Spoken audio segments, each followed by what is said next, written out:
पुणे में रहने वाली शीना की ससुराल में सिर्फ 3 लोग थे। इस वजह से घर में ज्यादा काम नहीं होता था, तो वो दोपहर तक अपना सारा काम खत्म कर लेती थी। लेकिन उसके बाद वो बोर हो जाती। इस वजह से उसने शिनचैन कार्टून देखना शुरू कर दिया, जो धीरे धीरे उसके व्यवहार पर इतना इफेक्ट करता गया कि वो खुद भी शिनचैन जैसी ही बातें करने लगती है। एक रात डिनर करते हुए, अरे बहू, जरा अचार तो देना। ओहो ससु माँ, आपसे इतना काम भी नहीं होता। इस तरह तो आप जल्दी जल्दी बुढ़िया हो जाओगी। अरे शीना, ये तुम कैसे बात कर रही हो? आपको तो कुछ भी समझ में नहीं आता। ये शीना का शिनचैन स्टाइल है। ऐसा बोलकर शीना वहाँ से चली जाती है।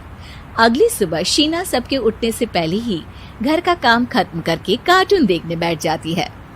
अरे वाह बहू, कमाल ही कर दिया, इतनी जल्दी सारा काम खत्म कर दिया। बस भी कीजिए, अब मैं इतनी भी कुछ खास नहीं। ओफो, तुम और तुम्हारे शिनचैन का भूत, जाने कब नॉर्मल इंसान की तरह बात करोगी। मॉम, आप तो बस मुझसे जलती रहती हैं। आपको क्या पता मेरी लाइफ कितनी मुश्किल है। अच्छा छोड़िए, अब मैं शॉपिंग के लिए जा रही हूँ। हाँ, तो ये है तुम्हारी मुश्किल लाइफ। शीना शॉपिंग करने मार्केट पहुँच जाती है, जहाँ उसे जय के ऑफिस की एक लड़की मिलती है। हेलो, आप जय की वाइफ है ना? हेलो, मेरा नाम शीना है। मैं 26 साल की हूँ और मुझे शिमला मिर्च बिल्कुल भी पसंद नहीं है, पर शिमला जा सकती हूँ। हाँ। शीना की बात सुनकर लड़की आगे कुछ बोले बिना वहाँ से चली जाती है। कमाल है, आजकल के बच्चों को इंटेलिजेंट लोगों से बात करना आता ही नहीं। शीना शॉपिंग करके घर वापस आती है, जहाँ सास और जय साथ बैठकर आइसक्रीम खा रहे होते हैं। मैं कितने मतलबी लोगों के बीच रह रही हूँ। एक छोटी प्यारी बच्ची के बारे में सोचे बिना सब आइसक्रीम खाने बैठ गए। अब इतना नाटक करने की जरूरत नहीं है, तुम्हारी आइसक्रीम फ्रिज में रखी है, खा लो। आइसक्रीम, मैं आ रही हूँ। इसी तरह दिन बीतते हैं। अभी तक तो घर में सारे लोग शीना की हरकतों से परेशान हो चुके होते हैं। एक शाम उनके घर पड़ोस के अंकल आते हैं, जिन्हें देखते ही शीना बोल पड़ती है। हेलो अंकल, आज आप यहाँ? ये कह रही है आप यहाँ बैठिए, हम अभी आते हैं। ऐसा बोलकर शीना की सास उसे लेकर रसोई में चली जाती है।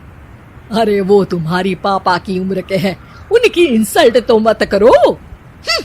आपको तो बस अपनी ही खुशी दिखाई देती है।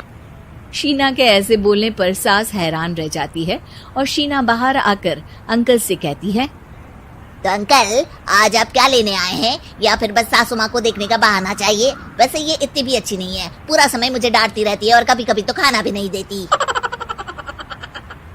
अंकल हैरानी से उसकी ओर देख रहे हैं। तभी उसकी सास वहाँ आती है।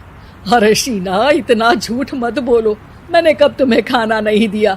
अरे ऐसा बोलोगी तो तुम्हें आज रात का खाना सच में नहीं मिलेगा। देखा, मैंने कहा था ना, बच्ची पर जुल्म करती है। आप मुझे अपने घर ले चलो अंकल। इस तरह दोनों सास बहू में तू मैं शुरू हो जाती है, जिसे देख अंकल तो डर कर भाग जाते हैं, लेकिन वो दोनों चुप ही नहीं होती। रात को जय के घर वापस आने पर सास उसे शीना की सारी बात बताते हुए कहती है, अरे इसके सर से कार्टून का भूत तो उतारना ही पड़ेगा। मौका या वक्त कुछ देखती ही नहीं, बस बकवास शुरू कर देती है। बात तो आपकी सही है, पर क्या करेंगे? अरे कार्टून देखकर ऐसी बनी है तो इसकी कार्टून ही बंद कर दो। हाँ, कार्टून बंद करके कुछ समझदारी वाली चीजें दिखाते हैं। जियोग्राफी दिखाना शुरू कर दूं ना, क्या पता कुछ अकल आ जाए। हाँ, नाइस आइडिया माँ। इस पर जय केबल टीवी पर ज्योग्राफी छोड़कर बाकी सारी चैनल बंद करवा देता है, पर शीना भी किसी से कम नहीं होती। ओहो पतिदेव, अपने आप को बहुत स्मार्ट समझते हो।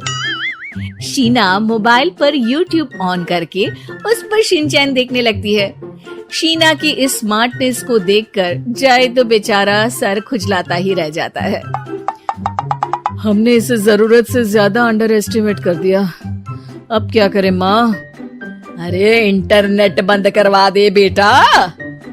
शीना को कार्टून की दुनिया से बाहर निकाल वापस इंसान बनाने के लिए अब जय इंटरनेट भी बंद करा देता है, जिससे शीना परेशान हो जाती है। सब मेरी खुशी से जलते हैं, पर अब क्या करूं? शीना सोच में पड़ जाती है, लेकिन कोई आइडिया नहीं मिलता, जिस पर मजबूरी में वो ज्योग्राफी देखना शुरू कर देती है। लगता है अब कुछ ही दिनों में इसके सिर से शिनचैन का भूत उतर ही जाएगा। हाँ बेटा, उम्मीद तो यही है। दिन बीतते हैं और घर में सब शीना के बोलने का इंतजार करने लगते हैं, लेकिन शीना टीवी में ऐसी खो जाती है कि उससे पूछे सवालों का हाँ या ना के अलावा और कुछ जवाब ही नहीं देती।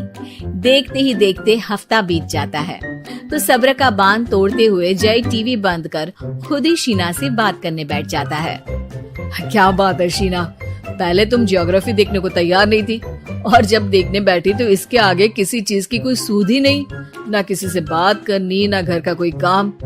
अरे माँ कब तक अकेले सब कुछ संभालेंगी? अभी भी तुम्हारे सर से शिनचैन का भूत उतरा कि नहीं? जब मादा भालू नर भालू से बात नहीं करती, तो वो उनका ध्यान अपनी तरफ आकर्षित करने के लिए बिल्कुल यही हरकत करते हैं। तुम नर भालू हो। शीना के ऐसा बोलते ही जय और उसकी मम्मी एक दूसरे की तरफ देख सर पकड़कर बैठ जाते हैं।